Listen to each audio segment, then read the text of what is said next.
Hello, I'm Hoyong Choi of Gauss Labs. Today, I want to share our newest research that we are publishing for SPIE Advanced Lithography. GRACE, a gradient-based model-agnostic explainability framework for photolithography overlay virtual metrology. As semiconductor chips get smaller and more complex, keeping layers perfectly aligned is critical. Traditional metrology tools can't check every wafer. They're too slow and expensive.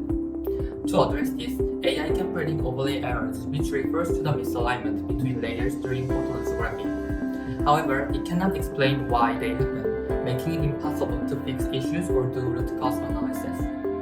GRACE changes that.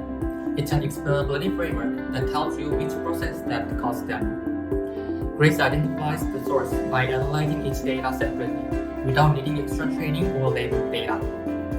Tested on real manufacturing data, GRACE improved anomaly detection by over 60 percentage points compared to the baseline method.